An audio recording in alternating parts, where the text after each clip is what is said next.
কথা ধারাবাহিকের নতুন পর্বে দেখা যায় যে অ্যাভির সম্মান বাঁচাতে কথার এমন প্রচেষ্টা দেখে সকলের সামনে কথাকে ফুল দিয়ে প্রপোজ করলো অ্যাভি। অনেক কষ্ট করে এবং বুদ্ধি খাটিয়ে অ্যাভির ক্যাফেতে কিভাবে বেচাকেনা ডাবল করা যায় এবং নতুন নতুন কাস্টমার বাড়ানো যায় সেই প্ল্যান করতে থাকে কথা।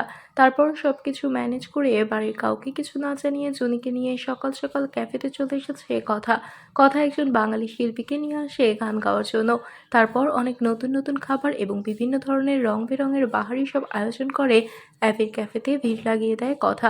এদিকে অ্যাভি চলে এসেছে তার ক্যাফেতে, আর এসে দেখে কথা আগে থেকেই ক্যাফেতে অনেক বেচাকেনা দেখে অবাক হয়ে যায় অ্যাভি। তারপর সবকিছু দেখে কথার সাথে সাথে অ্যাভিও কথার কাজে সাহায্য করতে থাকে। তারপর অ্যাভি কথায় এই মন মানসিকতা দেখে নিজেই খুব অবাক হয়ে যায় এবং সকলের সামনে ক্যাফের সেল বেড়ে গেছে দেখে ক্যাফের সকলের সাথে কথাকে ফুল দিয়ে প্রপোজ করে ম্যান্ডির সামনেই কথাকে নিজের স্ত্রীর পরিচয় দিয়ে বাড়িতে নিয়ে যাবে অ্যাভি। তো বন্ধুরা, কি হবে এবার? এখনই একটি লাইক দিয়ে এবং কমেন্ট করে জানিয়ে দাও তোমাদের মতামত। ধন্যবাদ।